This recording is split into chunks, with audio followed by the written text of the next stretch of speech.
Hey guys, welcome back to BarryTsGarage. I've got a Pontiac story for you today.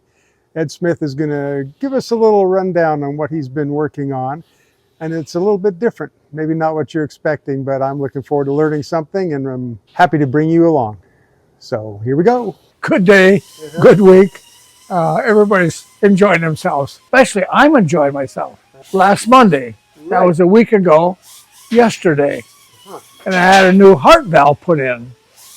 So I got an artificial heart valve, and they used to do it with open heart surgery and put pig valves and stuff. So now they have a new valve. It's made out of plastic, and they insert it, and it's a kind of a plastic that when you can take it and you can crush it or something, and then when you go, it expands back to what it was before. Collapse it into maybe a 1/4 inch diameter long thing, and then when they get it right in top of your heart where it's supposed to be, they unlatch it, and it goes back to where it was before. It just opens like an umbrella. Opens up, yes, just like an umbrella, and it has my valve was opening under pressure. That's what opens the valves under pressure, about 25%. Oh wow! And I've been working on that for about a year, but the last 6 months has been better. Worse, I've been getting dizzier. So now the new valve is in there that pushes the old to the side, and I have a brand new flapper. Isn't that something? So my blood pressure used to be 150. To open that up, 25%. Now my blood pressure is 125, and it opens 100%. That's awesome. So I just feel I could go skiing tomorrow. I could go play football or anything. Wow! But I know I can't. Right. I just feel like I could. Feel great. Yes, I feel great. That's so good to know. So everybody, I can't do a bunch of things. I still don't have my muscles to pick up an engine or anything to do it, but we'll get along. But I'm having fun. Okay, we'll have fun. Good day. Excellent. So we're going to talk about this Straight-8 Pontiac. It's about a 1948. There's a neighbor guy over here bought it. He has a couple of these cars, and he bought this motor from us a while back from a junkyard and brought it to me. So a week ago or so, I took it apart. And it's kind of a different motor, Straight-8 Flathead Pontiac. 48, 49, yeah. I think 245 or something like that. Yeah, Straight-8 motor, small pistons. And so we'll walk over here and do a couple of things to it. Here's the cylinder head that we cleaned up and we machined it so it's nice and flat. Get ready to put it back together again. It wasn't that bad. No, it wasn't that bad. Oh, that looks so good. And the pistons on this car were steel pistons. Really? They're not aluminum. Yeah, they're steel pistons. I took the rings off them the other day, and I'm going to clean them up a little bit here. Yeah. And even then, here's the screw here that holds the wrist pin in, instead of having clips on the end. So it's just unusual, different things. It's just a slot-headed screw. Yeah, it goes in, it's got a slot in the wrist pin. Right. It goes in and screws in there and holds it in, because this is a steel piston. So is that, just to finish up, so that screw is setting into the wrist pin? Yeah, it goes in the wrist pin. Down here is a hole in the wrist pin. There's the end of the screw right Yeah, there. it's on the end of the screw, yeah. Isn't that something? So then on this particular one, 48, they had the oil ring down at the bottom I was just going to ask you about that. and 2 compression rings at the top. Uh-huh. And we can buy all that same stuff. You can still get it. Hastings makes rings for it and stuff, yeah. Now the old Dodge, you're going to be surprised on this too. The old Dodge, we had a water pipe that went through the motor behind the water pump and squirted water all the way in this hollow pipe and squirted water with holes in it up to cool the valves. And we had to dig it out because it was all rusted. Well, these cars have the same thing. Okay. I'm not sure how many different brands of cars, but usually the Flatheads, Straight-8s and stuff had that pipe, inline 6s and 8s. So let me show you a little secret here. Hey, tell me what you got. Look at that. That is long. I have to back up 3 steps to show it. It goes in the whole head. Yeah. Man, so there it is, the same technology. Yeah. And this one is an original pipe. It's brass. And the other ones in the Dodge were tin, and they were all rusted. They were corroded away. Corroded. And that's what we dug out of the back of that motor. It took us several hours to dig it out so we could put a new one in.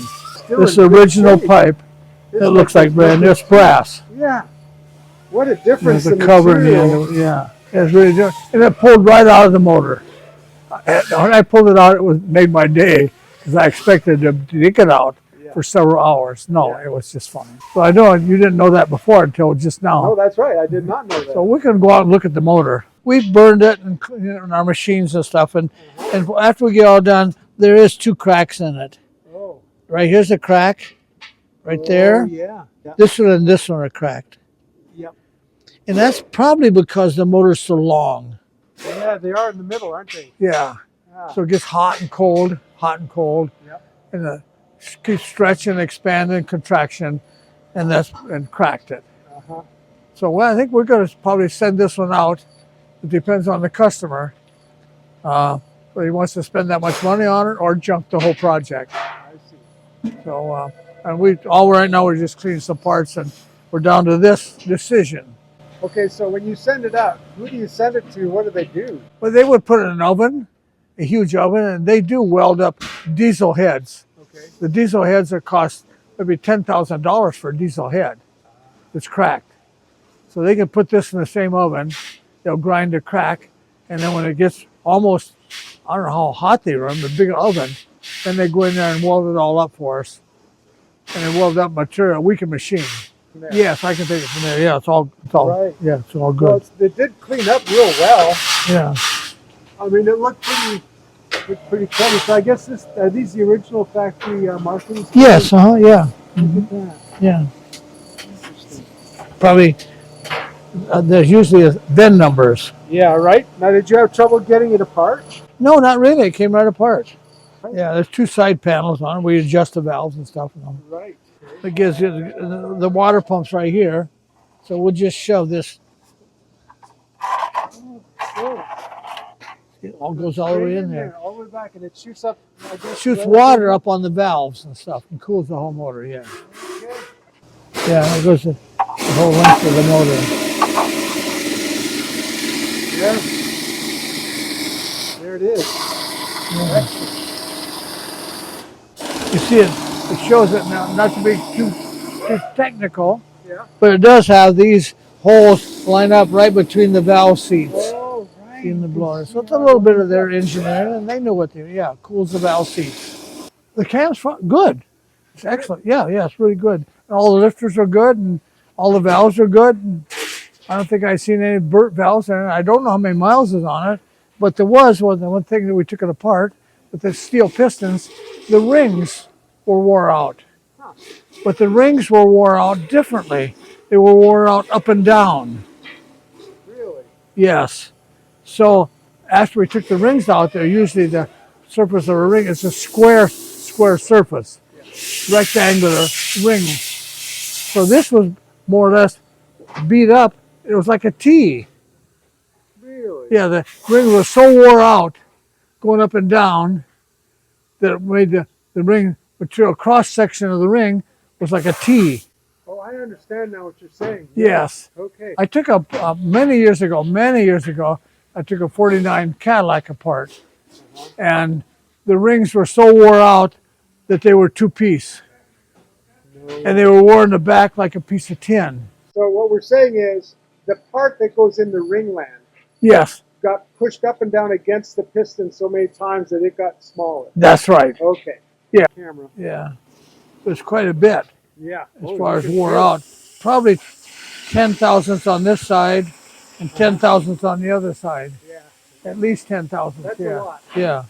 And the ones I took apart before I told you about, the ring was in 2 pieces and it wore completely through here on that Cadillac. Wow. That was a long time. But yeah. Yeah, because it's soaked in, it's a cast iron and it soaks in oil like a sponge. And it bleeds that all the time. And if you ever clean that camshaft or bake it or something, you bake all the oil out of it, then it's a good chance that it don't have that oil absorbed like a sponge and goes back out and keeps oil in the lifters. So there's another example of, and they had, it's an 8-cylinder motor this long, and they have a carburetor in the middle. And it has the suction off of these two, and then the clear out to here. So this end cylinders are occur out to here don't get near as much good gasoline as the ones in the middle. Right. So they got to be leaner out here than they are in the center.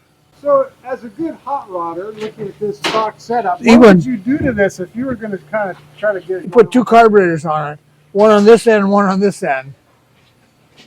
And even the length of these pipes are, but that's the best I could do. Yeah. And then the Buick, shortly after that, 48 Buick, I remember the police car was an overhead valve motor, and they had two barrel carburetors on it. Did they, right? They did, with two air cleaners, oil bath air cleaning on a Buick, 48 Buick police car. Uh-huh. I think even the 40s or 41s maybe had two carburetors too. I think some of those Centuries had that set up. Yes, they did. I think I don't exactly. I'm not that old, so Yeah, you're not old enough to know. don't know enough to know. But yeah, so that's a little bit of an example. No, Yeah, I can see that. That's very interesting to see what they had to deal with there. Yeah, so especially now with our new Fords. That Ford aluminum intake has got all whole piles of those Ram things doing exactly the opposite of this. And look at the gas mileage they get and the power they get out of that little Mustang motor.